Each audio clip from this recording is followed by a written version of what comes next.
Podcasting fantasy football, you have to ask one question. Don't you deserve a fighting chance? And now, welcome to Fighting Chance Live with your hosts, Kevin Tompkins and Scott Fishbowl 9 winner, Gary Haddow.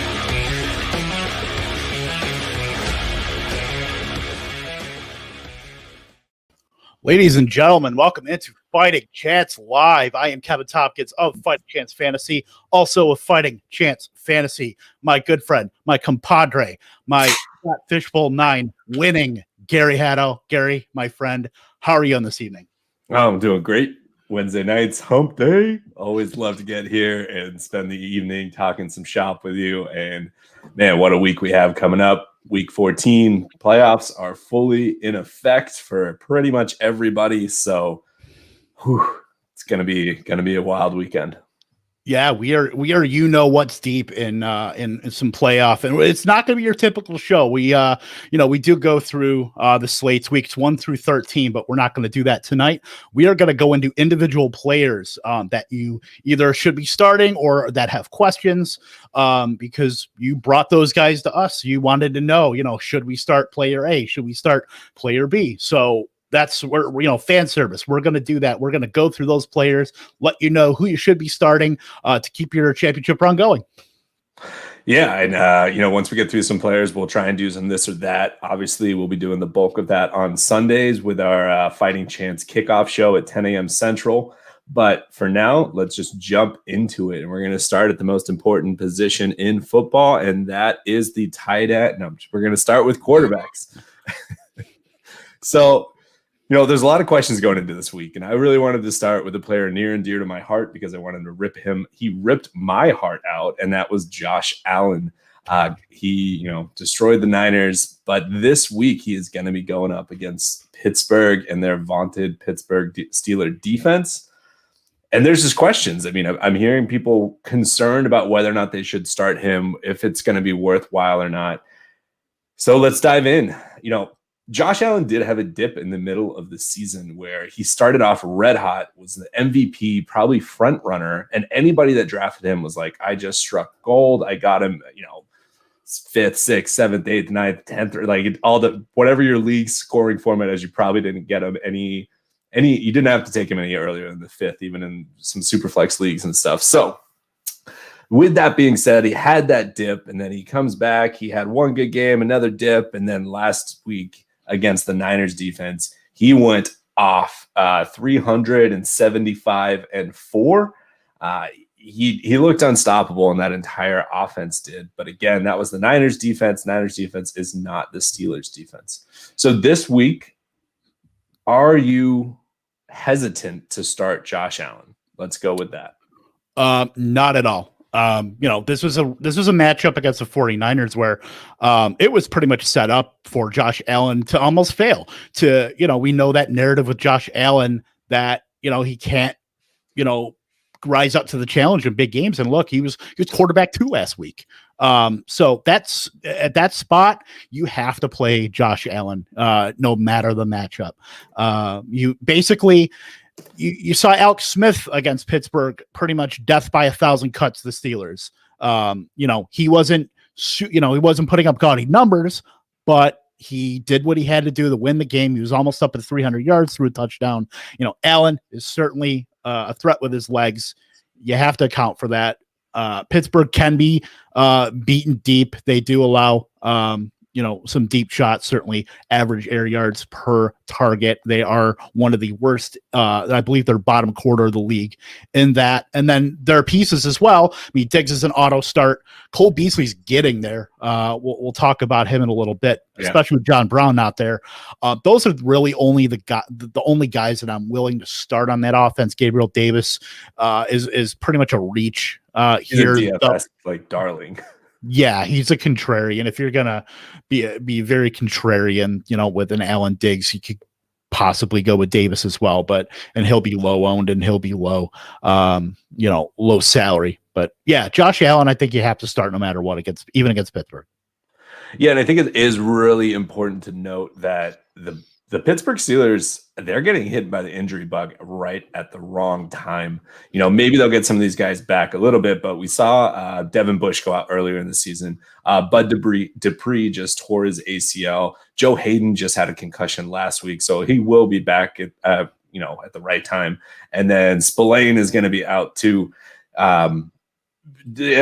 We'll see how serious that is with his knee and whatnot. But I actually wanted to start the show out here with almost this is the playoffs. Don't overthink this stuff. Josh Allen got you here. He may have lost you a week or two when he didn't have any touchdowns, but honestly, that's very far and few between in these past 13 weeks.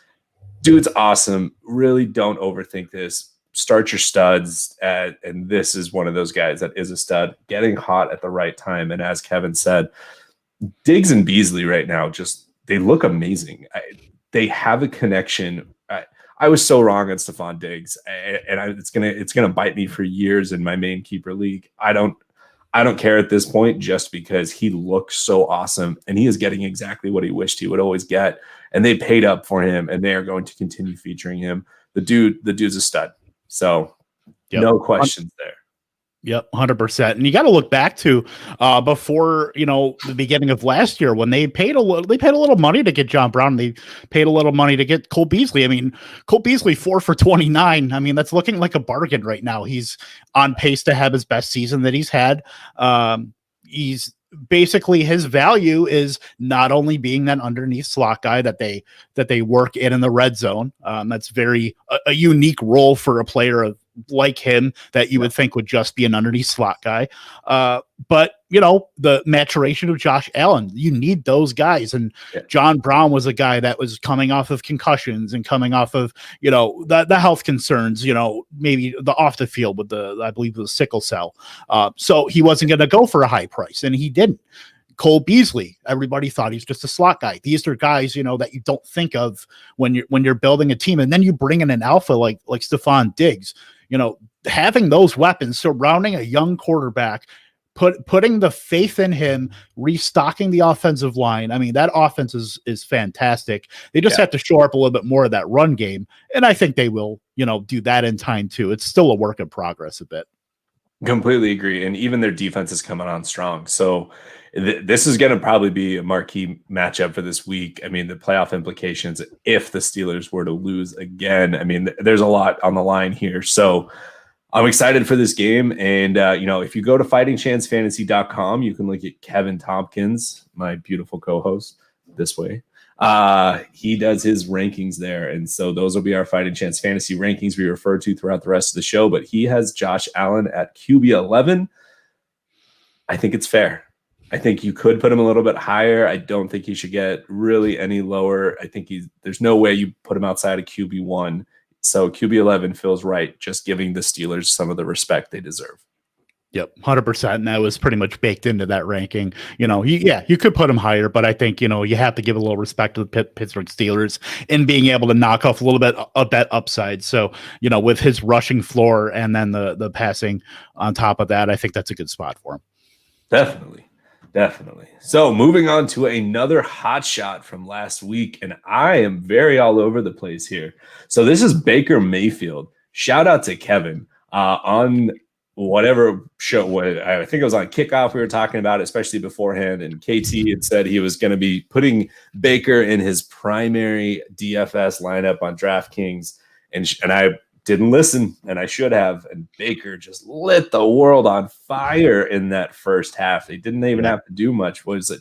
275, 278 maybe for 4 touchdowns in the first half against the Tennessee Titans. Yep. It was beautiful. Yeah. It was beautiful.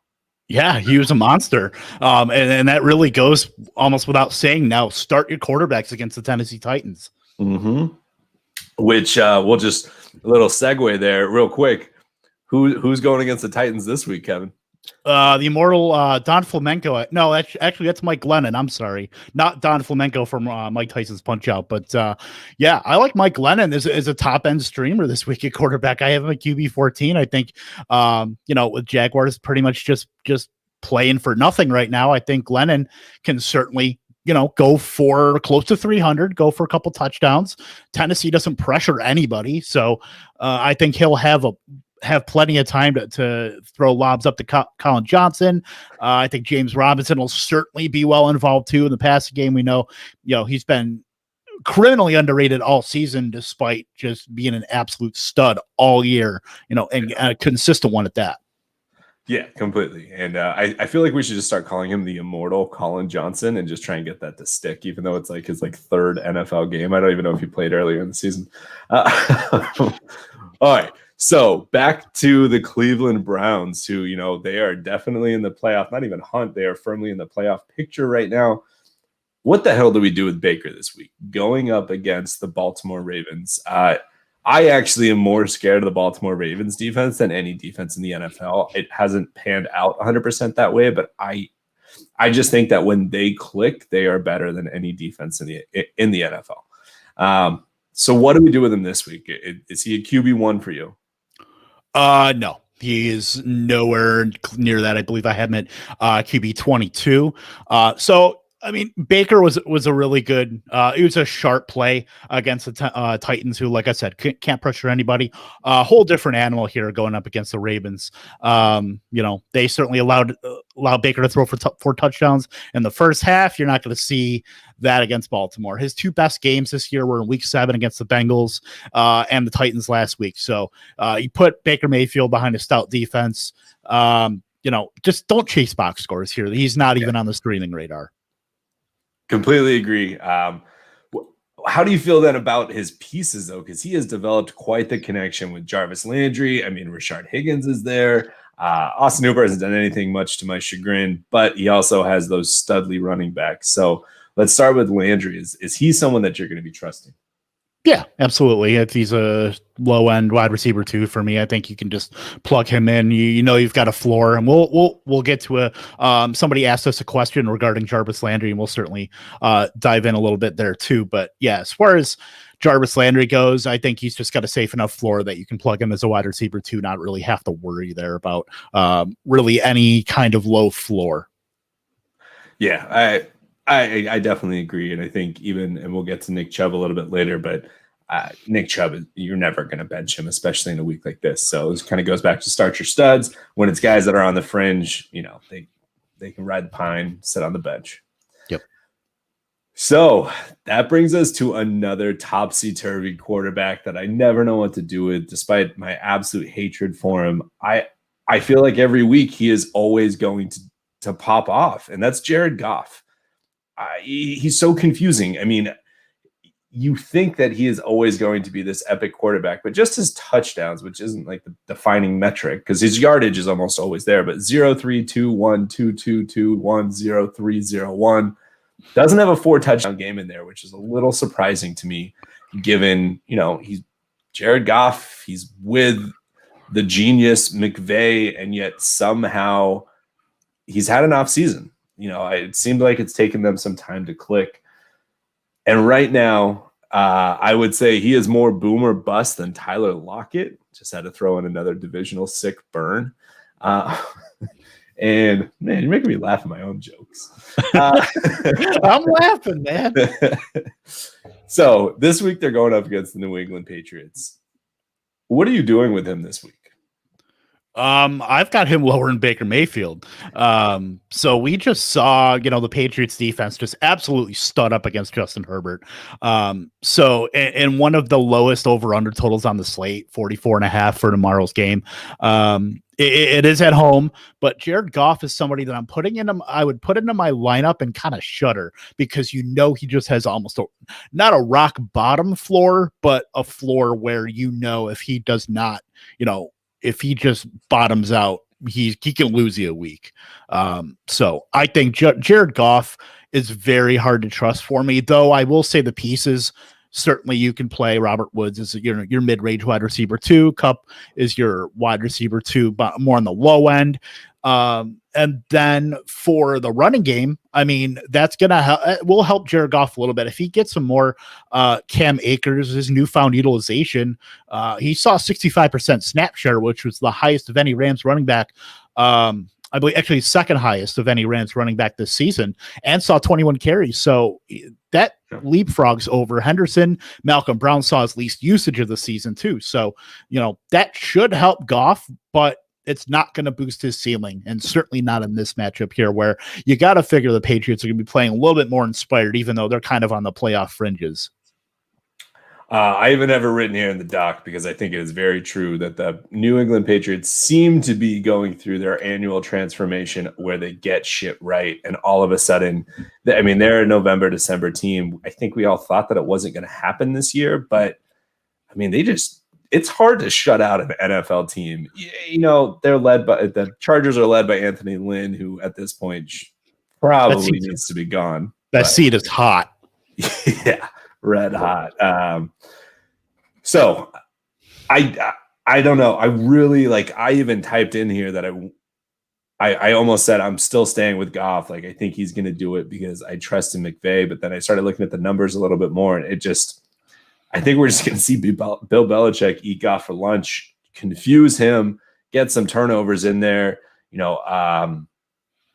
It'll be interesting to see who Stephon Gilmore ends up being on, if it's going to be Woods, if it's going to be Kupp, or if he just takes a side. That'll make a big difference. I've seen some talk on Twitter about how the Patriots are able to get beat over the middle, and maybe that's going to open up some stuff for Kupp. But I don't know. To me, Kupp is always going to be the risky play just because you don't know which Kupp you're getting, whereas Woods has just kind of been rock steady. He's everything I think that we kind of hoped he would be. You and I were obviously Bobby Woods. Absolutely love him, but he's a little bit less than we hoped he would be, but he's everything we wanted him to be. Does that work? No, I get you. And I want to add one more thing too, regarding Goff. So as far as he goes, I'm a big process guy. And, if it doesn't work out, then, at least, my brain was on a trajectory where I'm okay with it if it fails. So we do say, start your studs. I wouldn't label Jared Goff as a stud. No. So when I look at other quarterbacks that you could possibly stream that would be available, I'm looking at, like I said, Mike Glennon, even Trubisky, who is going to be playing Houston at home. Even guys like, Kirk Cousins, he's got weapons around him. I'm thinking guys that I have above Jared Goff. If you stay the course with a guy, Jared Goff got you this far, that's great. But if you're in the playoffs and you're looking to win, don't be afraid to, if you see something that you like, if you see a matchup that you think is going to go off, don't just ignore it because you started Jared Goff for 8 weeks or 9 weeks or whatever the case may be. So, don't be afraid to, it's the playoffs and you're one and done likely, unless it's one of your 2 week formats, but don't be afraid to, to chase the upside. I will start Mike Glennon every time over Jared Goff this week, just because I feel like that matchup against Tennessee, he has a higher floor than Jared Goff and a higher ceiling. So, just don't let Mike Glennon scare you off. These are the guys that could potentially win you a championship. We saw, guys like Justin Watson last year and Rashad Perryman and just guys, and from years back, D'Angelo Williams, players like that may have been on waivers for most of the year and they ended up winning you a title. Yeah. And some people probably lost because they had those guys and didn't play them. So, like I said, don't be afraid to, chase the upside. Don't be reckless with it. But yeah. D'Angelo Williams, I was like, what the hell is he talking about with the Panthers? When would Steelers too? And then I was like, oh my God, he was a stud. He was a league winner twice, I believe. Good. Yeah, definitely. I do have a question. We'll do just quick this or that. Kirk Cousins at Tampa Bay, Jared Goff versus New England. Cousins, 100%. I think with the matchups that they have with Thielen and with Justin Jefferson, I think those can be exploited even at Tampa Bay, which is, a perceived tough matchup. And rightly so. It certainly is. Minnesota doesn't have a great offensive line either. So pressure will be there, but I do think that he can mitigate some of that. Dalvin Cook, being there is certainly going to help a lot with keeping that defense honest. So I think it's a spot there where Kirk Cousins can provide a safe floor. I only have him at QB 19, but I like him over Jared Goff. I think he's more of a low end streamer, but when I mentioned him, that was really more of these are guys I would still play over him, not necessarily in a vacuum. I'm firing up Kirk Cousins all day long. Okay, one other question. And since I think you're looking at your rankings, I can't catch you. So I'm going to go with this. Why do you have Cam Newton 4 spots ahead of Goff? We'll probably call that in the same tier, but you still have Newton above Goff. How come? I mean, the rushing floor certainly helps. I just don't know what he's going to be able to do passing wise. I mean, his last 2 matchups, I believe he only has combined 153 yards. It's crazy. Yeah, but he still last week against the Rams, he threw for 69, a nice 69 yards, but he was still QB9 on the week. He had 3 touchdowns. So, you know, it's wild, but Cam Newton can still do it pretty well for fantasy, even with just completely low passing totals. He's got, you know, just scrubs right now. I mean, I hate to call Jacoby Myers a scrub, but you know, he had that nice 3 weeks, and now he's just in that kind of that shaky kind of mix there with Damiere Byrd and everybody else, really. Having now seen these 2 offenses work the way that they have for, you know, a couple games in the whole season, I want to know what happens if you swap Taysom Hill and Cam Newton. Like, does Cam Newton just like light the NFL on fire if he had Sean Payton and he had Kamara and Murray and Michael Thomas, who shouldn't have been named last there? I don't know. I would just be so. I thought that Cam Newton was going to go there. I think I even said to you, I called my shot, kind of thinking that would happen, and it didn't. Instead, went to Darth Vader and Bill Belichick, but so be it. All right, we'll move on from that game. So Jared Goff, yeah, temper expectations. I'm actually going to temper expectations for Kupp and Woods. I'll start Woods, but this is the first time all season where I'm a little bit nervous about the New England defense and what they're going to do, and little bit nervous they're going to make it into the playoffs, and who the hell knows once they get there, because they're the New England effing Patriots. So, but yes, like you said, I'm still starting Akers. I'm excited to start Akers. So that's a good segue into running backs. I think one of the biggest questions today, after last night, going into last night, was who is J.K. Dobbins? What is J.K. Dobbins? What the hell do we do with J.K. Dobbins? And I don't know, like, will the real RB1 for Baltimore please stand up? Like, is he the RB1 there? I mean, in talent, sure, but we really don't know week to week because it's completely game script dependent. I mean, you're looking at those, it's 4 guys, really, if you include Lamar, you know, that just take and siphon from each other. J.K. Dobbins has the most upside when you're talking between him, Gus Edwards, and Mark Ingram, but it's capped. I mean, as you have to depend on injury right now to get the full unlocked J.K. Dobbins. And in 2020, I don't think we're going to see that. So the Ravens do not care about us fantasy football managers.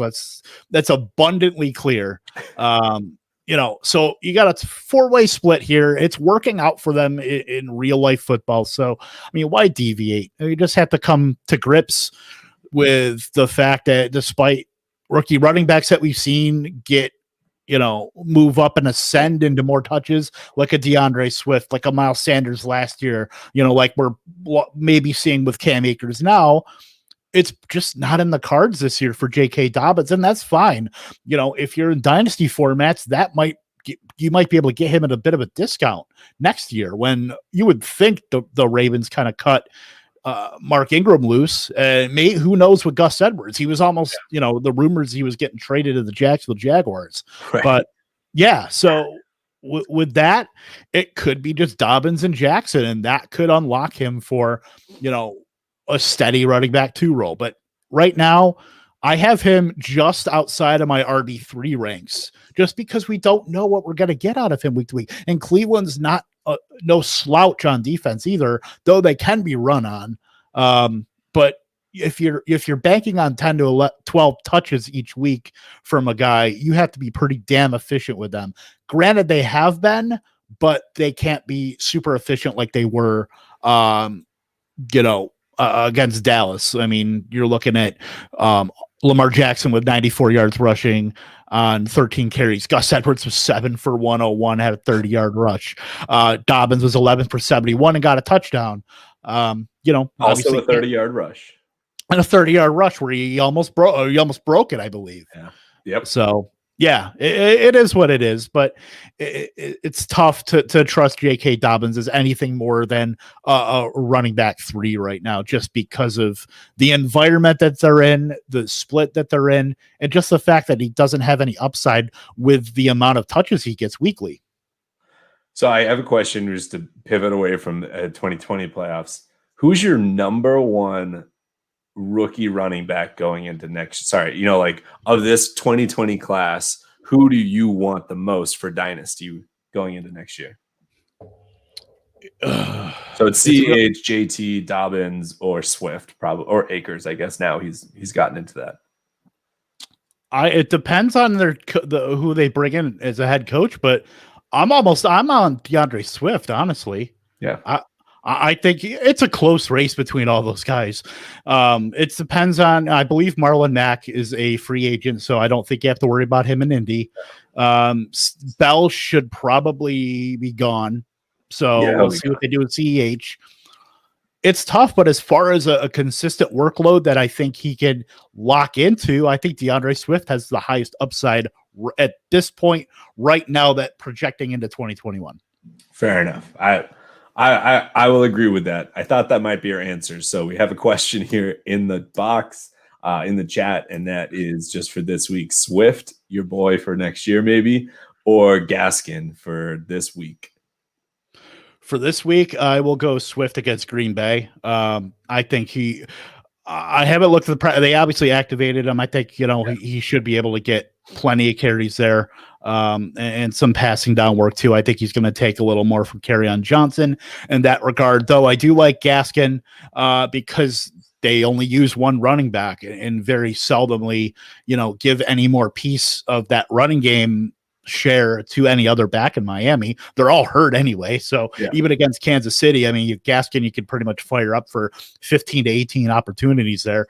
But Swift, I'm going to keep calling my shot against my own Packers run defense, which I thought Miles Sanders was in a great spot and kind of shit the bed there. And that we'll talk about that too.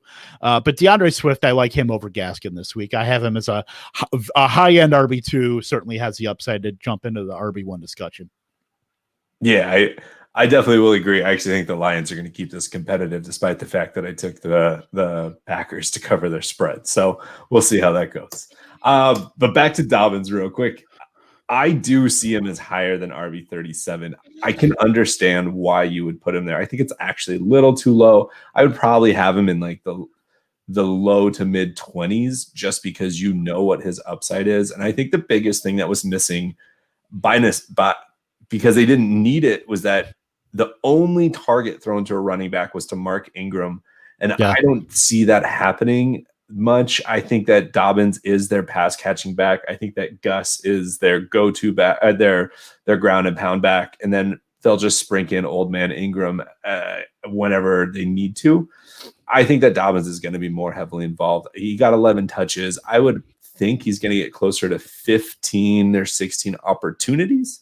Maybe that's a lot of targets, but whatever, 14, 15 opportunities, what he does with those, if he is able to catch them and whatnot, kind of go from there. But I don't know. I also think that Dobbins is it a weird thing to say that I think it's realistic he could score 1 to 2 touchdowns any given week? Is that just every running back? I don't know, but I think it is an offense that we think of as being a high octane offense. We know that they do like Dobbins.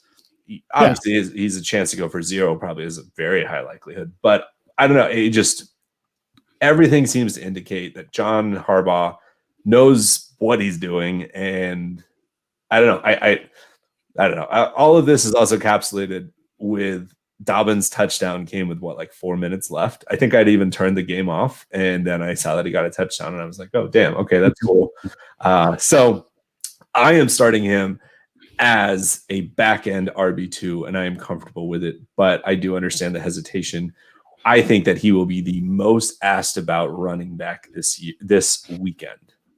Yeah, that's fair to say. And also you have to also throw in there that they're in the midst of a great stretch here at Cleveland, next week at home against Jacksonville, and then at home again with the Giants. So that is, I mean, we're talking about the Ravens fantasy friendly playoff schedule, and that's pretty fantastic, honestly. So there could be some opportunities there for all three running backs to be, that bottom end RB2, certainly usable.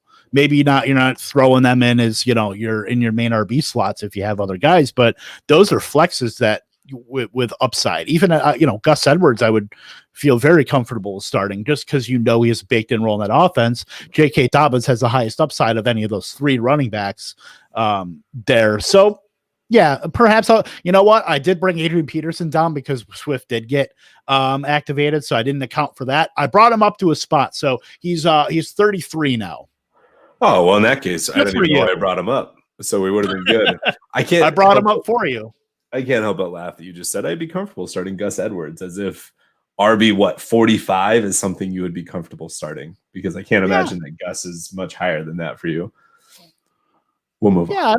If I have to start him, I truly don't mind it. In a pinch, I get it. Yeah. In a pinch, he's good for 6 points and maybe a touchdown.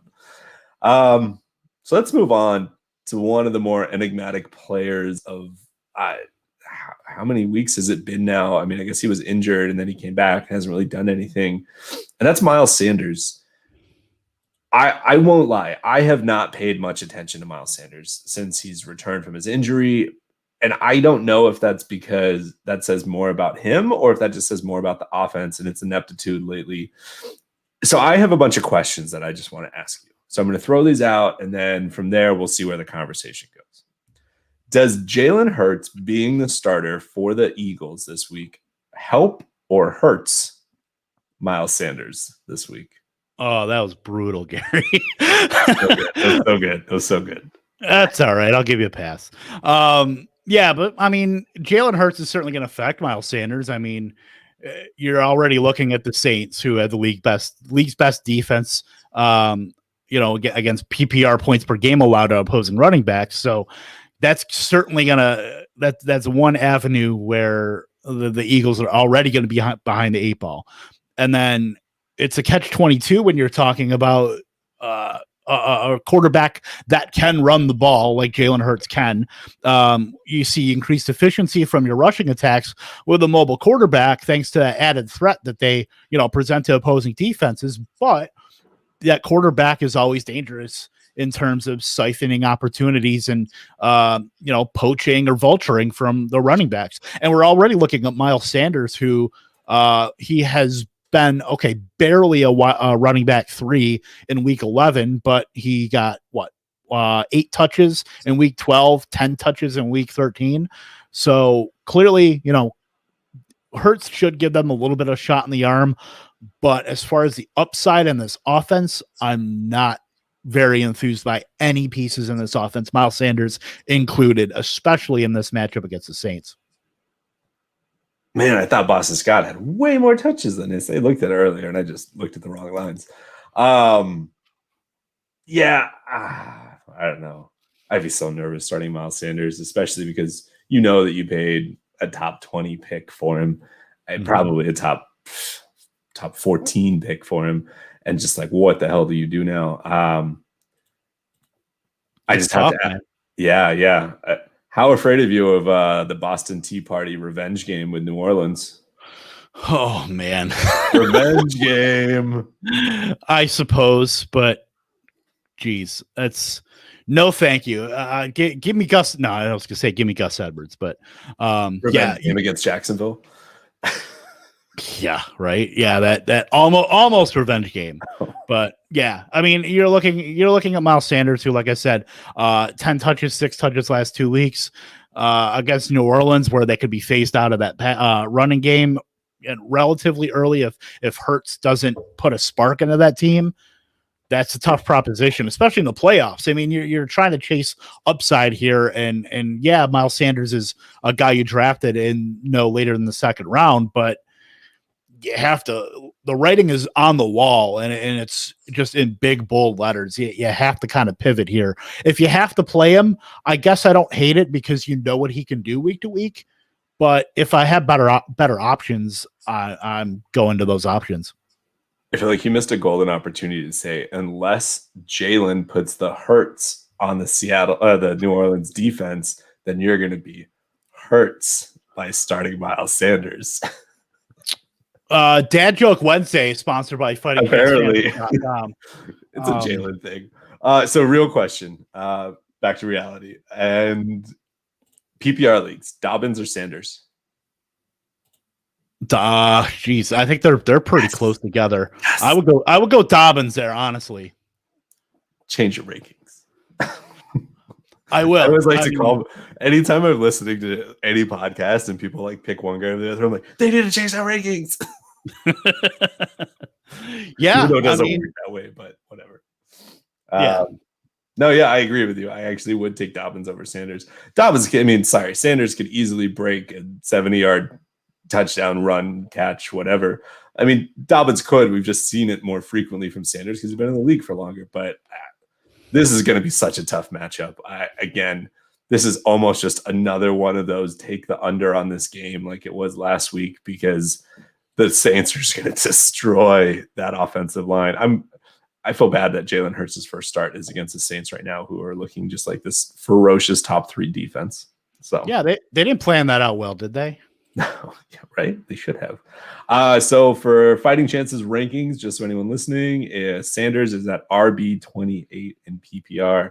So yeah, definitely flexing him at best if you have to, and we'll go from there. Yeah. All right. So moving on to a little bit of a better situation, and that's James Conner with the Steelers. I'm in on James Conner in all my my main leagues that like hurt my soul when I lose. I have him in all 3, and I actually have Dobbins in all 3 of them too. And Conner hasn't been here the last 2 weeks. He hadn't been that great before because this really has turned into a passing team. It is Ben's team. They are one of the top neutral game script passing offenses. That being said, the last 2 weeks, they look terrible. And actually, I genuinely believe, as I'm sure most people do, if the Steelers had James Conner last week, they would be 12-0. I think that they did not win that game because they had 4, I think, goal on the 1, and they got stood up, I think, 4 different times. And I think that Conner would have punched us in. Benny Snell he's just a guy at this point. I think that the last 2 weeks and how inept their rushing game has been is actually going to make Mike Tomlin probably call James Conner's number a little bit more, not pull him off as much as they did. Maybe I'm just being rosy glasses optimist because I've missed him for the last 2 weeks. But do you agree with me on this, or am I just being too much of a narrative-based fantasy player like I always am?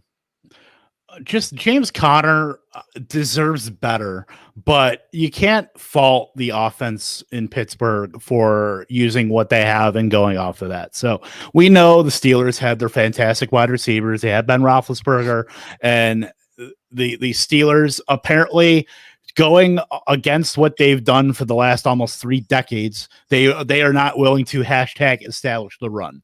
So with James Conner, he's very hard to trust right now. He's been gone for 2 weeks against Baltimore, Washington, going up against I would say a neutral to decent matchup against Buffalo, who can be run on, but I don't know if to any consistency where you can trust James Conner as an RB2. I don't think I can do that.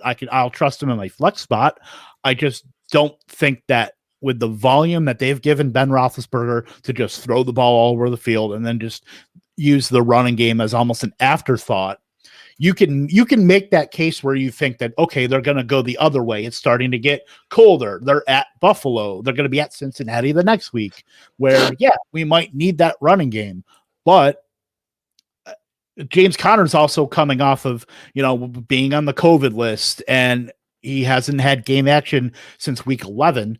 So And as sad as the other running back mates have been, and Benny Snell has not really been an option in fantasy, I just don't know if you can trust James Conner here. It's not a spot that I'm willing to throw him in a high leverage spot in your fantasy playoffs. Granted, you probably drafted him no later than the third, but it's a risky spot for Conner, especially with the way the offense in Pittsburgh is trending. Where do you have him at in your rankings? I didn't look since you updated them after he was. I have him at just outside RB2 at RB26. Okay. Damn, I thought you said it was going to be top 10. I misunderstanding in our text messages there. 27. I just think he's touchdown dependent at this point, honestly, and he doesn't get enough. He doesn't get enough usage in the passing game to warrant any sort of heightened floor either. So, yeah, he's that person from your past that you remember more fondly for how they were than how they actually are. Yeah, yeah, definitely. I mean, what was it, 2017, where he was just an absolute stud? Can't get him out of your lineup. Was it 17 or 18, maybe? And it was 18. Yeah, it was 18 because in 19 is when he was top 6 for the first time. And then people were like, no, he just got injured 2020. It was, that's right. It was when Lev Bell, when Lev Bell held out. Either waiver wire or last pick if you just happen to take him because you had Bell or something. And he literally looked like one of the best backs in the NFL at that point. Oh, yeah. The one thing I just have to say, going off a little fantasy side here, is I have a weird thing in my head that I think that when teams lose their undefeated season game, so like they stop being undefeated, that almost frees them up to be a better team because they don't have to be quote unquote perfect.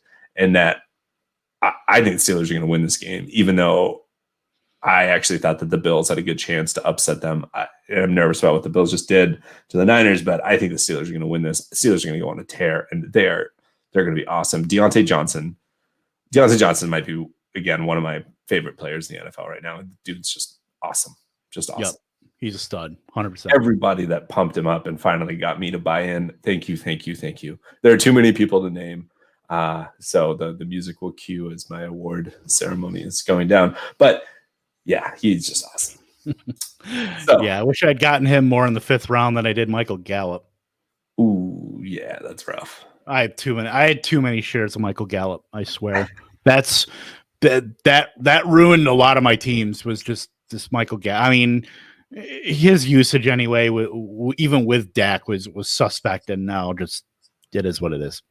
The two guys I will toot as my I did it. Deontay Johnson's an easy one, but Will Fuller. Will Fuller is my guy, and I have him again in these same 3 leagues. I draft a lot of the same players. I also have Will Fuller, Connor, and Dobbins in all 3 of those, and it's worked out pretty well with Fuller. Moving on to CEH, Clyde Edwards-Helaire. How do they pronounce it on the broadcast? Clyde Edwards-Helaire. Yeah. That's my Jim Nance, the Clyde Edwards-Helaire. The Eclair, yeah.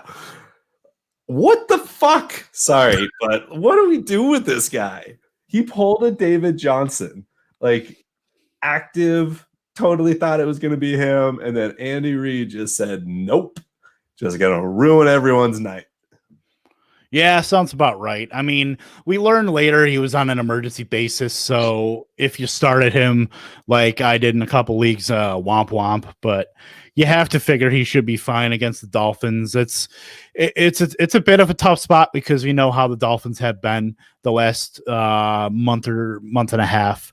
But yeah, I think this could be a spot where maybe they lean a little bit more on the run game. I mean, we know the matchups against the Dolphins.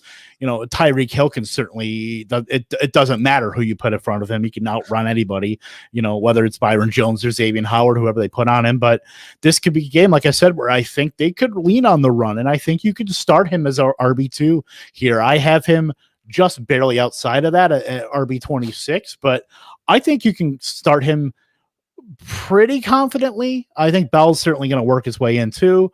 But, Miami is the 28th ranked defense as far as fewest yards allowed before contact allowed for rush. So, we just got to see a little bit more, consistency with Edwards-Helaire and his availability, but I don't see any reason why after the illness he had in week 13 that you can't fire him up here as an RB2.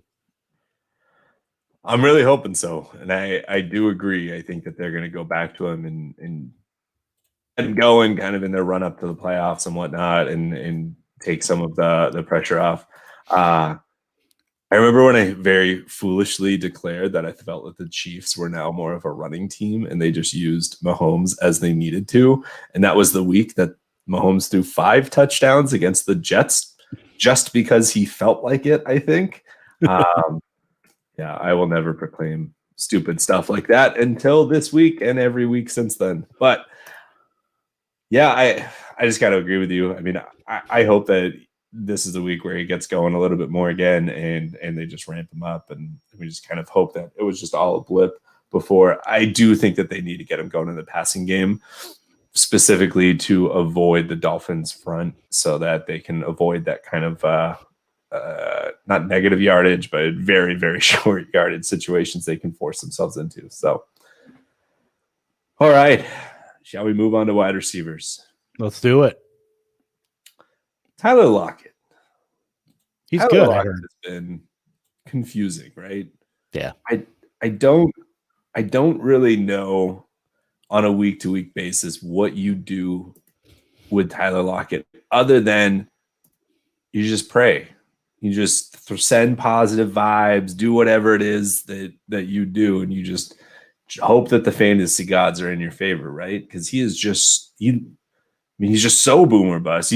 He's too boom for how bust he is. Yeah, it's tough because you always you get those boom Tyler Lockett weeks. You get those 15 for 200 game that he had in week 7. You get that 9 for 100 game with 3 touchdowns against Dallas. And then you get those 2 for 39 while DK Metcalf goes off. You get the 3 for 23 on 4 targets when DK Metcalf goes off. So it's very rarely both guys getting a slice of the pie. It's usually one or the other.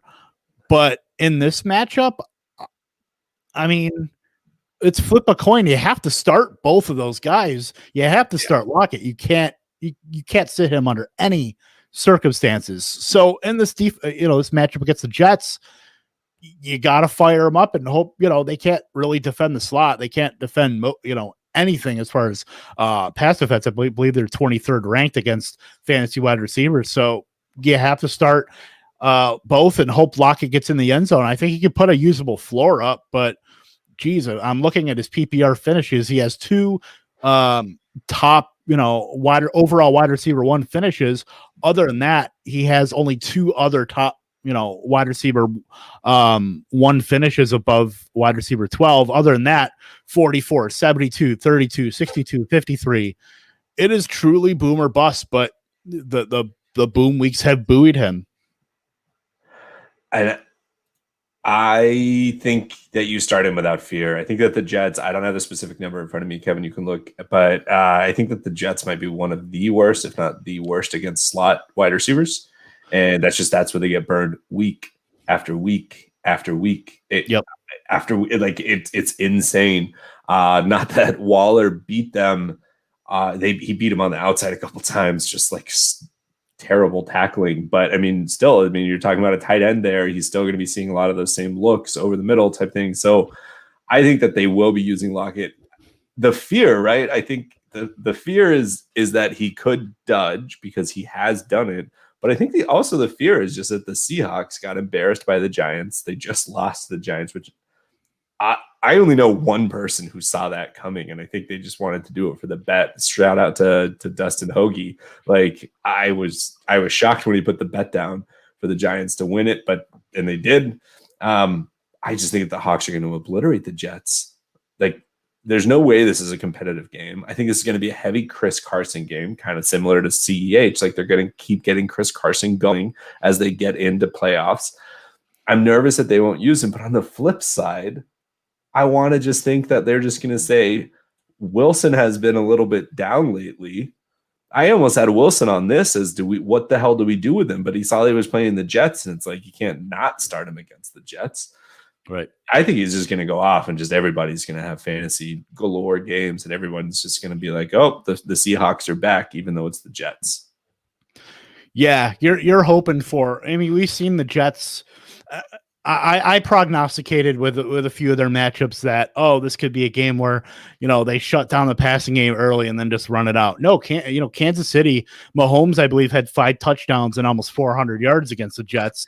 So I think the Le'Veon Bell revenge game that was not pretty much, and I think this could be somewhere.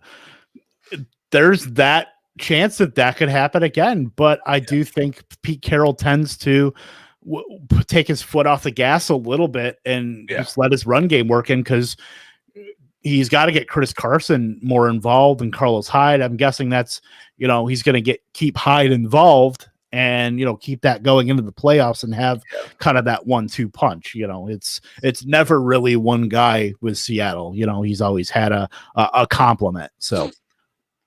Yep, completely agree. So Kevin has him as wide receiver 15. I think it's a very fair ranking.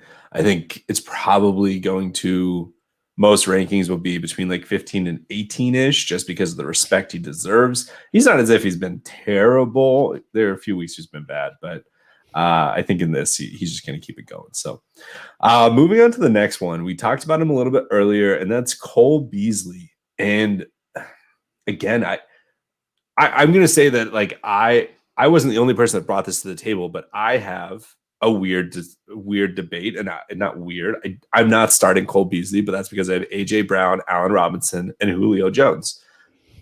It has crept into my mind: is Cole Beasley a viable start over one of those guys?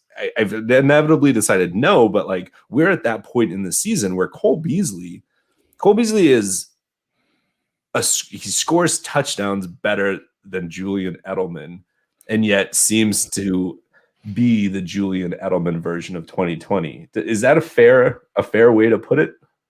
Yeah, because Josh Allen has learned how to use Cole Beasley to his advantage, and that's like we talked about at the beginning, the maturation process of Josh Allen. I mean, Cole Beasley is a big part of that. He was wide receiver 3 last week in PPR. I mean, he went 9 for 130, 11 targets, this third game with double-digit targets. Week 10, he was overall wide receiver 1. I mean, not many people can say that. I never thought Cole Beasley would be that wide receiver 1 overall in a week, but it's 2020. Anything can happen.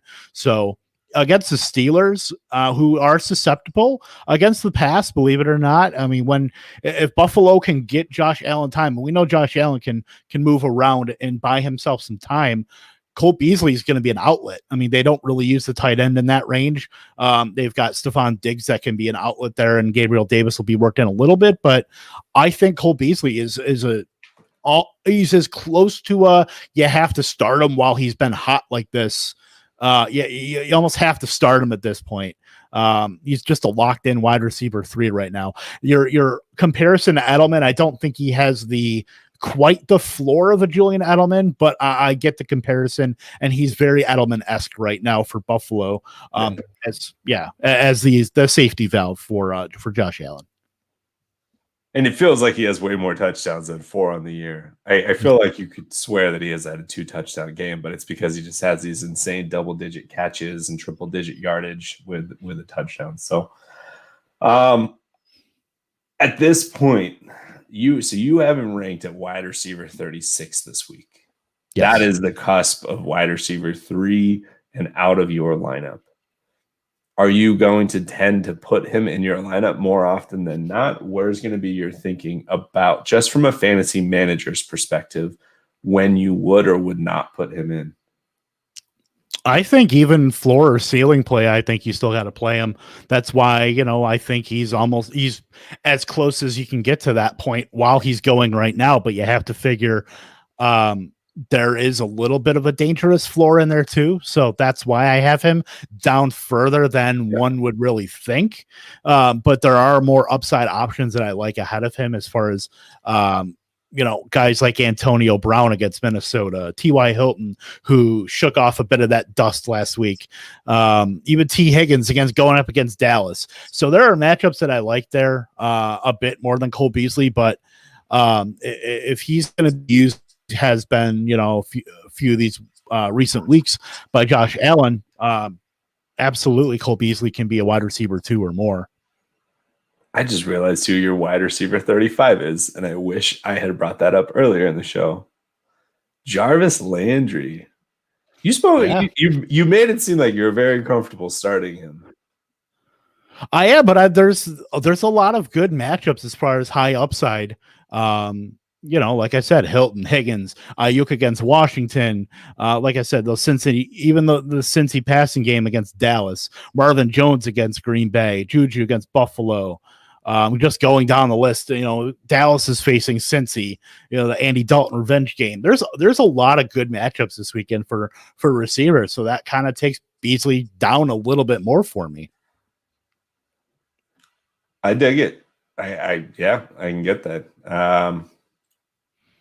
I can't say anything to dispute that. So, all right, well, we'll just move on. So, Cole Beasley's probably not going to be on your bench, but I think that it was a good conversation to have for anybody that doesn't know what to do with what he just did.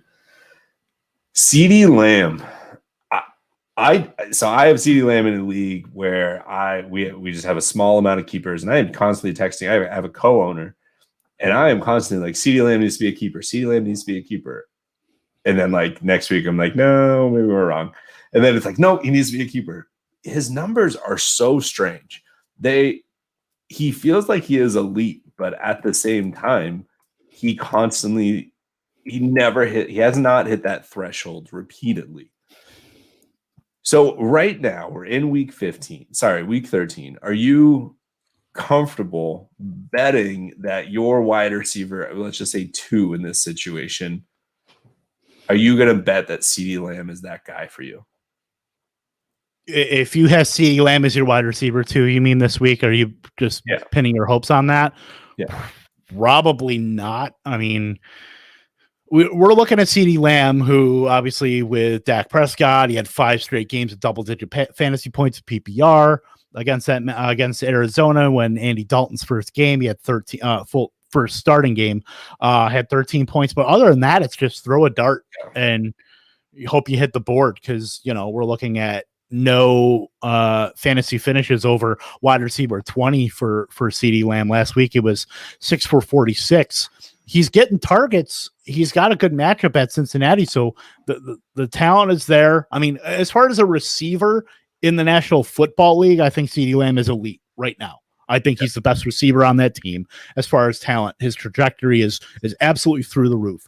Right now, usage in that offense with Andy Dalton throwing on the ball, I'm just not sure. And he's all over the map for me. I have him at wide receiver 38, 2 spots below Cole Beasley. I just think that while he can have that 8 for 100 game, he could just as easily have a 5 for 35 game.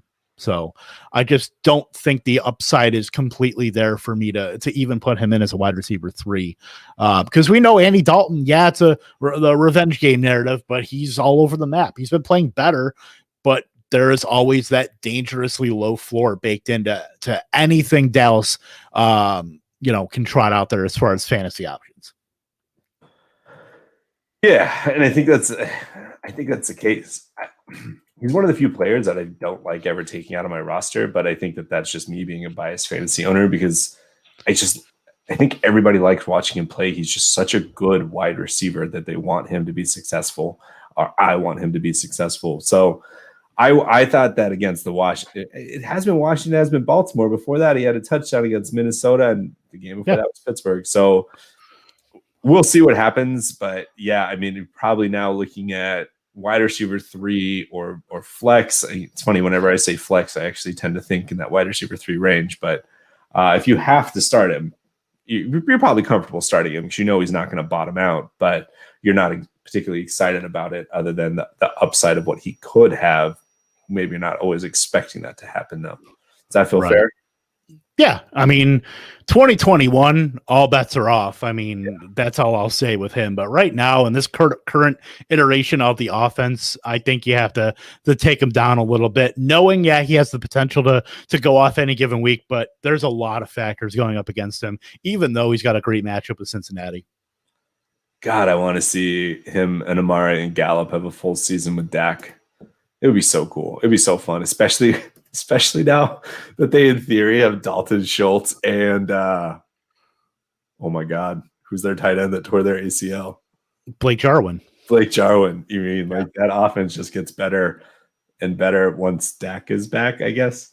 Anyway, we'll move on to tight ends. That was kind of a perfect segue. So Mark Andrews has been activated from the COVID list, and I know that you're going to start him, right? But I feel like a conversation has to be had about the realities of what Mark Andrews has or hasn't been this season. And he hasn't been that top 4 tight end. He has been pretty boom or bust, right? Yeah, in over half of his games, he has been tight end 3 or better in PPR. Now, all but one of those games were games that he had touchdowns in. He was wide receiver 1 that week 10, where he was only 7 for 61, and across the board, it was a bad week for tight ends as far as scoring. So every other game, though, he had that 2 touchdown game against Cleveland in week 1, where he was off to the races, and we thought, all right, Mark Andrews' season is here. Tight end 1, get on board. Yeah, I mean, I think we were texting each other like, the first 20 minutes of week 1, like, here we go, Mark Andrews' season is upon us. Yeah. And so he's very boomer bust. So in this tight end landscape, you have to start him, but I have him as a top 10 option. I think you can be very cautious, but know that Lamar Jackson, his first inclination is not in the passing game. So it's tough to kind of trust that a little bit, but I think with Mark Andrews' talent, you have to play him. You have to just hope that he can get something going. And Cleveland is a great defense to do it against. They're 28th against fantasy tight ends. He had 2 touchdowns in week 1, so he's itching to get back out there after being gone for 2 weeks of being on the COVID list. Yeah, and I completely agree. And this feels to me kind of like a Josh Allen-y type thing, where it's just, I just want to reassure people, like, don't hesitate by any means. Just because Lamar hasn't had the best season doesn't mean that Mark Andrews isn't still awesome. And I honestly think that Lamar, as he's putting it together a little bit more as the season goes, whatever's going on there, that Andrews is going to have a fantastic stretch. And we already talked about with Dobbins, they have a awesome schedule down the stretch. I mean, the Ravens really have one of the best schedules for fantasy players. So don't even think twice on that. You may think I'm crazy for even having him in here as if he might be a question, but I think it's important. Yeah. And then also too, I mean, look at when Nick Boyle went down, that upped his snap share, that upped his, peripherals across the board. So without any kind of impediment to playing time, Mark Andrews was playing more snaps. With more snaps, obviously comes more opportunity. Yeah. So, that's only going to help him there. Being just that 1A there, not really 1A, just the number 1 option there. So completely. So the next tight end that I want to talk about, actually the only other tight end, and this is a complete opposite, and that's waiver wire darling at times, waiver wire scourge of your team, and that's Logan Thomas. Dude just had this up and down zigzag of positive and negative throughout the season, where you just felt like you had struck gold, and then you just felt like you had been punched in the gut by him. But he's done pretty well lately, and he capped it off last weekend against Pittsburgh, of all teams, with a 9 for 98 and a touchdown. Is he firmly a just set and forget tight end this week and probably the rest of playoffs? I don't know about firmly, but I think if he tends to go under rostered in leagues, just because I think he has a bit of a gross factor to him, especially when in the middle of the season, when he was getting all that, getting that snap share, but not really doing anything with it. And that was when I was calling him the Logan Ballage, but that kind of stink came off of him. In his last 7 games, he has 5 double-digit PPR finishes. I mean, he finished top 10 4 times. All 5 of those times. So he 9 for 98 and a touchdown last week against Pittsburgh. I sat him in Scott Fishbowl. It is what it is, but you're looking at San Francisco now, who they get to play, who has a top ranked defense against fantasy tight ends. So it depends on if you can pick up a streamer, but I mean, he's the second read in that option or in that offense right now. I mean, I would say it's pretty undisputed next to Terry McLaurin. So yeah, there's going to be opportunities there for Logan Thomas. Just don't know about the upside, but all you're really hoping for in this range, we've said it, ad nauseum this entire season, you're just hoping he falls into the end zone. So I think he's worth a start, but temper expectations. I want to know if the Antonio Gibson injury, he's going to for sure be out next week. I'll be surprised if they activate him again rest of season. I think he goes on IR, honestly. Yeah. So for anyone that doesn't know that. Yeah, we had Dr. Edwin Porras on. He put out a really good tweet about running backs that have had turf toe, and their average time that they've missed has been 4 weeks. Yeah. So that's if I have Antonio Gibson, I am very, very cautious about putting him in a roster. If he can play next week, if they activate him, I will be shocked. I think he's an IR candidate for the rest of the season. With they're in the mix for the playoffs, I suppose, but I just don't think it's prudent to really play with a future piece of your offense like that.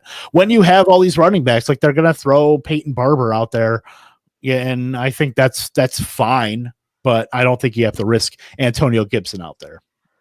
Yeah, I'm not risking Antonio Gibson in the possibility of playoffs when I have Peyton Barber, who is 60%, 50% of that, and you have J.D. McKissick. So, but Back to the question: do you think that the Antonio Gibson injury presents more opportunity for Logan Thomas? Because one could say that that's why he became more of a focal point, but it's so hard to say because Gibson went out so early in that game. Yeah. I can understand that, certainly. I just don't know if it really affects the hierarchy as far as targets go. I mean, yeah, it's going to free up a couple, but I don't think that there's going to be any kind of dramatic shift in how Washington attacks defenses. So really, I think that only affects the run game. I think McKissick keeps his role. I don't think he's going to be gaining any more snap share or gaining any more target share because of this. I think it doesn't really do much as far as the passing game, I don't think. All right. So I actually just have one other team I want to go over and for fantasy position, and that's actually the defense, and that's the Miami Dolphins. Miami Dolphins are going up against the Kansas City Chiefs. Hopefully, if you knew you were going to be in playoffs, you planned ahead and you had a second defense. I actually think it's one of the more important things of fantasy playoffs is to go in knowing what your matchups are going to be. I have the Saints going against, I believe, the Chiefs next week, and I am trying to figure out what to do with that. I think I'm saying the right thing when I say that. And I'm trying to pick up a defense right now before anybody else thinks about it type thing. So with Miami going against the Chiefs, first question would be, if you had to pivot, like a realistic pivot team that you think is probably available, is there one that you would be willing to try and go for? I'll throw out some names. You tell me if any of these sound interesting. Okay. Jags versus the Titans, Vikings versus the Bucks, Broncos or Panthers, either side of that game. And then we'll go with Cardinals, Giants, either side of that game also, because those defenses have been playing a little bit better lately. I think if the Seahawks are available, that's an easy one because they're playing against the Jets. So Cardinals against Giants, Broncos versus Panthers, and what did I say? Vikings versus the Bucks, or Jags versus Titans. Are any of those teams ones you would rather play than the Dolphins over the Chiefs? 100%. I have Carolina as my third ranked defense of the week against Denver. I mean, we know there's going to be turnovers there, especially with Denver's Drew Lock, YOLO, DGAF ball.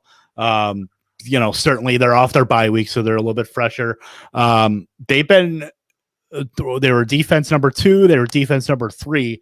Granted, last the last time they played week 12, that was the Jeremy Chin 2 touchdowns and 2 defensive snaps. So that's certainly an outlier. I mean, that's never happened in the history of the National Football League. So it is what it is. But I think with Denver, I think there's certainly opportunity there and also Carolina, they could have Christian McCaffrey back, so that's going to probably buoy them as far as game script too. So Denver's going to have more opportunity to just throw the ball around and present more opportunity for sacks, for interceptions, fumbles, you name it. So I like Carolina here, certainly against Denver.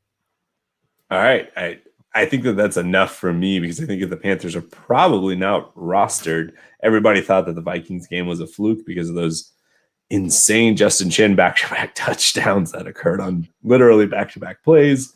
One of the crazier things I've seen defensively. So go with that. If you can't get the Panthers, if you miss out on them, I don't think that the Dolphins are the worst defense to play. I do think that they've gone, I think it's 18 games now with a turnover. I think they can still get one. The score might get up a little bit, but I also think that they can get sacks, they can get turnovers. I don't know. They're just a good football team, right? And good football teams tend to not just get completely annihilated, 40 points put on them. But I think that it's Mahomes, so who the hell knows? If you can pivot, try and pivot. I'm trying to think who the dark horse would be. The dark horse, you like Glennon so much that I was thinking about the Titans, but I think the only other dark horse at this point, Washington's defense, maybe they're being played already, I guess. No, they're not bad. I have one though for you. Okay. Dallas at Cincinnati. Yeah. It's a bit gross, but if you're in a pinch, whether Cincinnati, did they announce that they were going to Ryan Finley yet? I know it's the scuttlebutt right now between him, and I know Brandon Allen is a bit banged up. So whoever is at quarterback there, I think that's a good spot. Yes, it's in Cincinnati, but I think Dallas can be a top 12 defense this week. But it's a bit gross, and I can understand if you're turned away, but they're not rostered by anybody.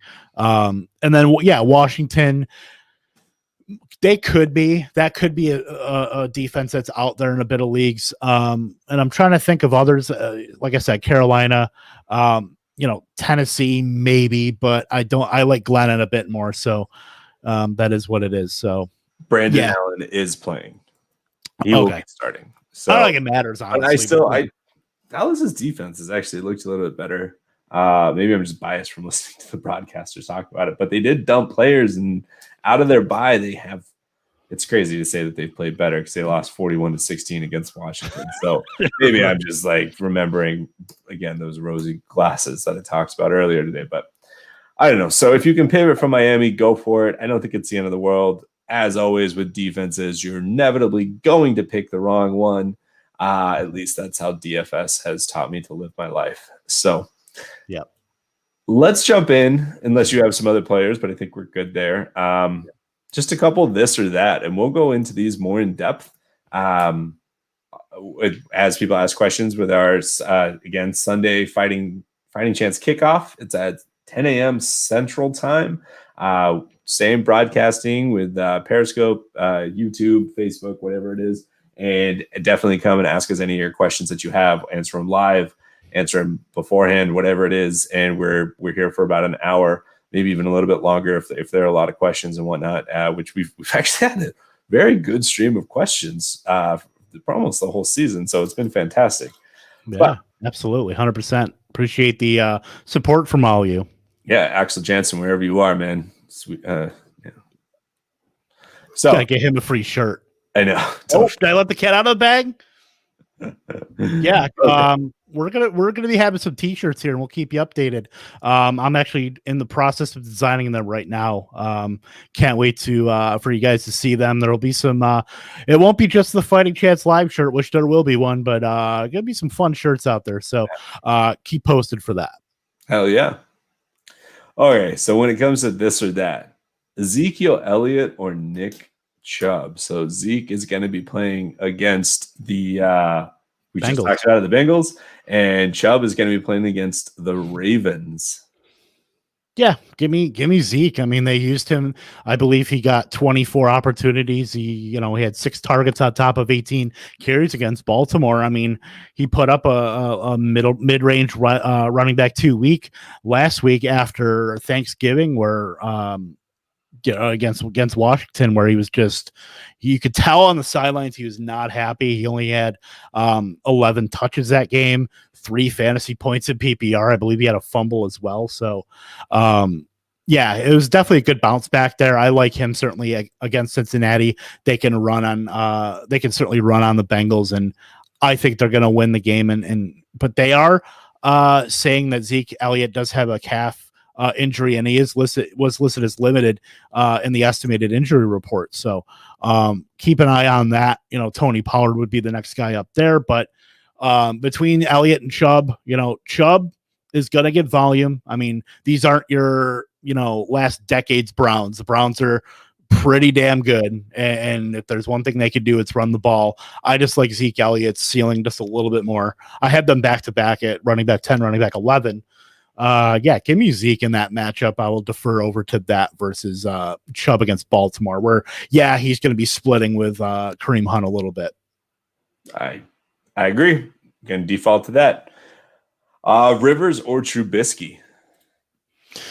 I like Phillip Rivers here at Vegas, though I will say Trubisky does have a great matchup versus Houston. I'm going to pump the brakes a little bit on Mitch Trubisky. We all know, I'm very, very aggressive in ranking.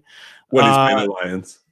Yeah, pretty much. And this is about as Lions a matchup as you can get here without actually being the Lions with the Houston Texans. But he didn't have a great matchup. Trubisky didn't really keep up a ceiling. He didn't hurt anybody really other than the fumble that he had in the fourth quarter. That pretty much set up Detroit to win that game. So I would go with Phillip Rivers here. He's found, targets that he can work with. T.Y. Hilton dusted himself off, sprayed a little bit of pledge on him, and he's apparently good to go now. All T.Y. Hilton needed was that yearly game against Houston to get right. So it seems to be every damn year against Houston. 2 in a row, though. He's coming on. It's like clockwork, but now he's got Pittman, and now he's got Hilton. And you're not going to be expecting the games he had with the Chargers where he was a locked in 303 touchdowns and 1 interception, but he could do some damage against the Raiders secondary. Absolutely. I do agree that it would be Rivers for me, but that's just more out of distrust of Trubisky. Do you know if Roby is playing for the Texans? I haven't actually looked to see. No, he's suspended. Oh, yeah. So thank you, suspended. So, I mean, I do still like Allen Robinson a lot this week, but I'm going to go with Rivers. Let's pivot to this question in the chat box from the aforementioned Dustin Hogue, and who proclaimed the Giants would win that game and picked them to against the Seahawks. So pick 3. So sit 1, Ridley, Evans, Galladay, Anderson. Galladay out. I don't even honestly, I don't think he plays another snap for the Lions. I think he's a free agent anyway.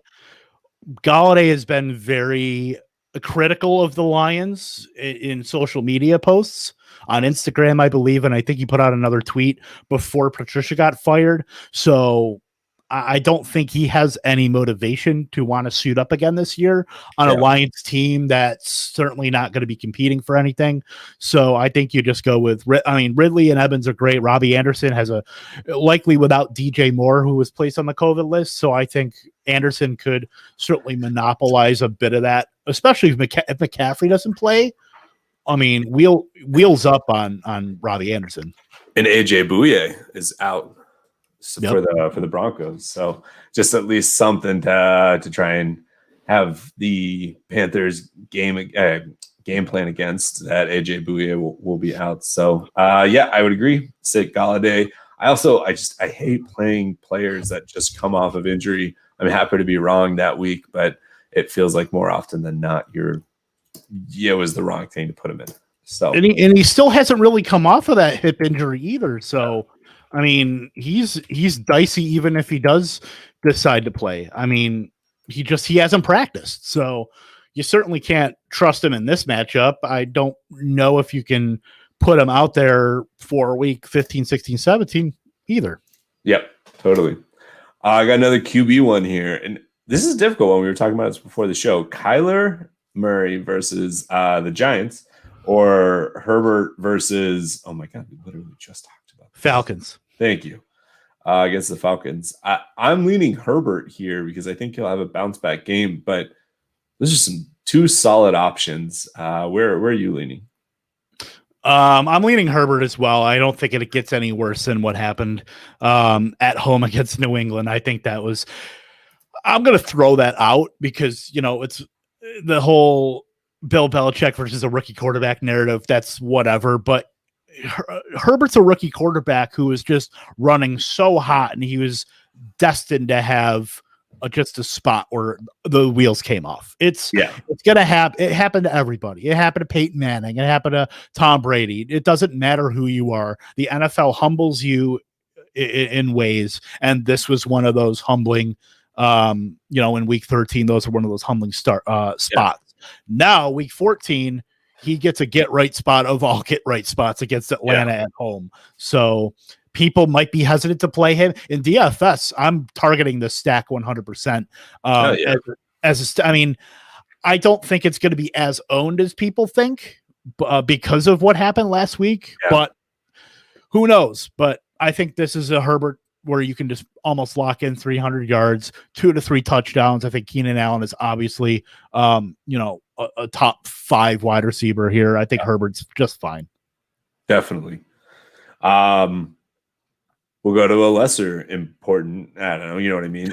Landry or Kiki QT. I mean, I feel like these you're talking about wide receiver 2s or 3s. So Landry or QT?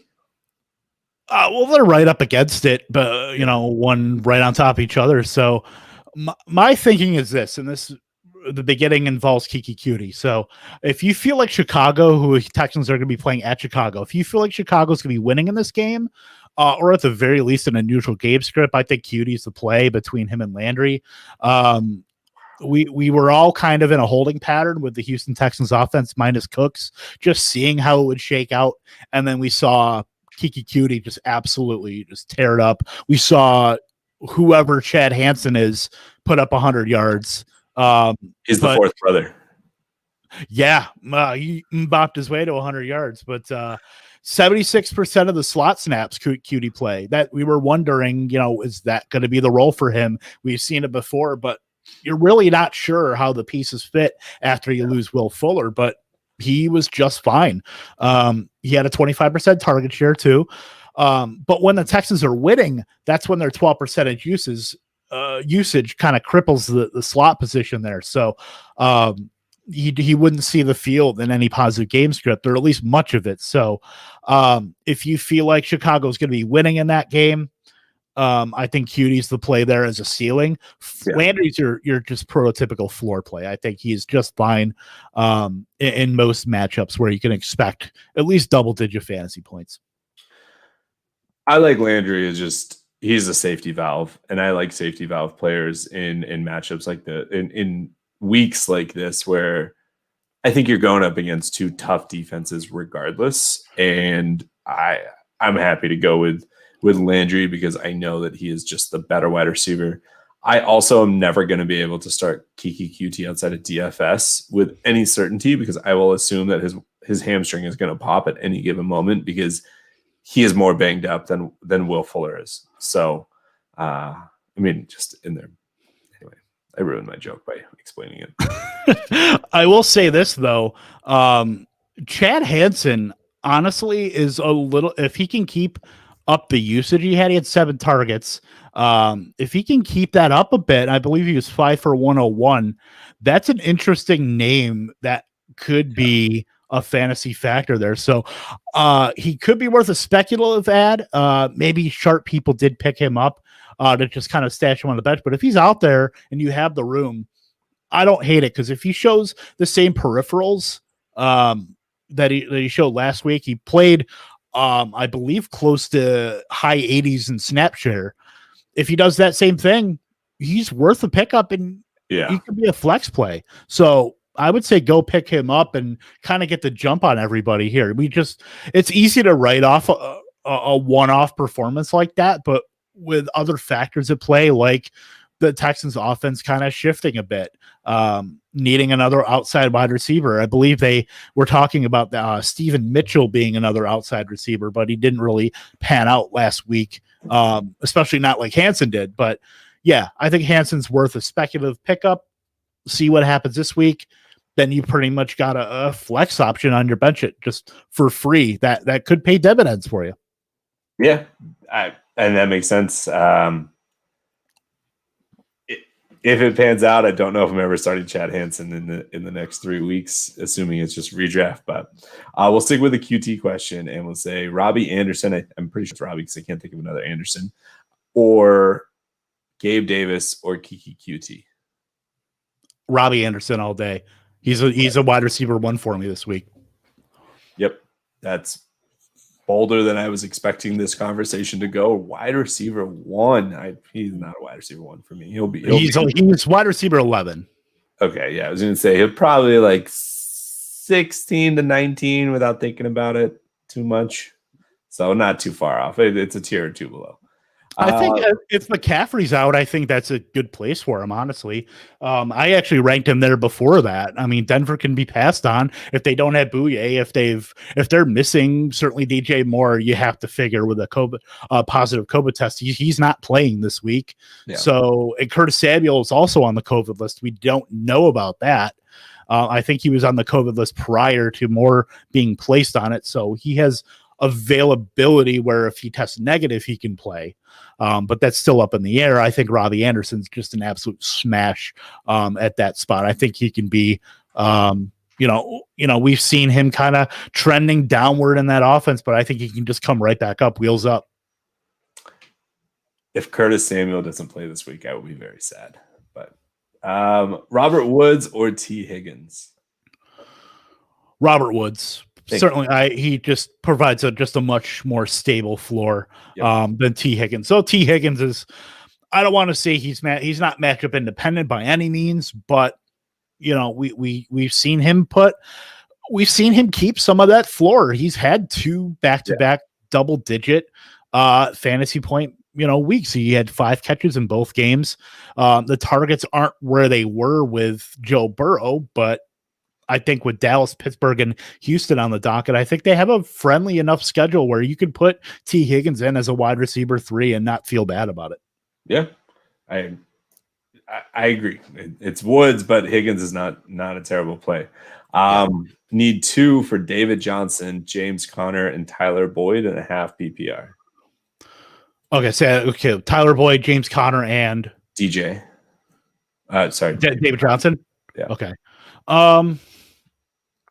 I like David Johnson a little bit here. I would go David Johnson, and it's tough because Tyler Boyd against Dallas, but I think I would go with both running backs there, to be honest. We are split. DJ Connor for Kevin, and I'm going Boyd. I get it. I mean, I think Connor has a higher upside than Boyd in the Bengals' current iteration of their offense. I would go Connor and pray to the gods that the Steelers remember they have a running back. Yeah, I mean, as I said all that praise for James Conner, I actually think that you maybe you got it a little bit. Maybe you feel like we're nothing if we don't flip flop, right? Yeah, right. Exactly. This is what happens when you tinker live on the air. I think that was it. I swear there was one more. Oh yeah. In the for an RB2 spot, Dobbins, Connor, or Gio. This is a perfect one to end on. Well, I would go Gio 100%. Why on this one? It's one of those gut feelings, man. I know the Cincy running game is kind of bottom out a little bit. I just think it's a smash spot against Dallas. I believe it was Ian Hartitz that tweeted something out regarding the Cowboys rushing yards allowed per game. And I'll just list these off: 153, 113, 117, 307, 89, 261, 208, 119, 46, 125, 182, 294. I believe that 46 was against the Steelers. So if you're hating James Conner, hate a little more. But yeah, that's glaring. I think that if there's any matchup that will give a bit of a rejuvenation to a backfield, granted, it is also quarterbacked by Brandon Allen. I think Gio Bernard can at the very least be a high-end running back too, with some upside there. I'm not worried about Samaje Perine and Trayvon Williams taking a little bit off his plate. I think Bernard can do enough on his own to be a quality option this week. That's why I have him at, it's a bit aggressive, and I'm very aggressive with guys that I like. So I have him at RB8, and I think he can absolutely get up to that. It's probably more of a ceiling projection there with Bernard, but I think he can absolutely get there in this matchup at home against Dallas. Man, I still like Dallas. I think Dallas' defense is better than we all give him credit for. But I'm going to leave that one on to my own personal take because I don't have anything to back it up. They're only better since the bye, just to be very clear. They've been terrible for a long time. That's all I got, man. I think we'll save the rest for Sunday as they come in. Yeah, absolutely. Check us out. Fighting Chance Kickoff Sundays at 10 a.m. Also, if you search for us on YouTube, give us a subscribe on there. Like our videos, and on Twitter at KTompkinsII, at Gary Howdow 1. Find us on Apple, on Spotify, all of your podcast platforms. Give us a review on Apple. We want to see what you guys think of us. Good or bad, any feedback is great feedback. If you hate me, if you hate Gary, if you love Gary, you still hate me. It is what it is. But, love to see it and appreciate all the support you guys have given us. It's been a fantastic season so far with you, getting to talk football with you every week, Gary. And we're getting in the playoffs, and good luck to you, my friend, and all your playoffs, and good luck to all of you out there listening and watching. And that's all I got. Let's do it, man. Thank you so much. It's been a fantastic season, and I'm excited for these last few weeks. Take us into the off season and go from there. So it's gonna be fun. Absolutely. And we'll take us out here. So like I said, Fighting Chance Kickoff 10 a.m. on Sundays. We'll put up tweets, and I'll put up fleets just because it is what it is. So ask us all those questions. Like I said, at KTompkinsII, at Gary Howdow 1. We will answer them on the air. We have gotten just a ton of questions and kind of bombarded with them. We certainly appreciate all the support you guys have given us. So for Gary, I'm Kevin Tompkins. We are both of Fighting Chance Fantasy.com. Go ahead and check us out. Lots of articles, lots of good facts and stats, and just fantastic stuff put out by not just me, but the whole crew over there. So can't say enough, the growth that a lot of those people have made in the industry, and just on that site, it's fantastic to see, and couldn't be more proud to be with a great family, close-knit group of people. Yeah, totally. Yep. So again, for Gary Howdow, I'm Kevin Tompkins, and good luck in your fantasy playoffs. We'll see you on Sunday. Have a good night.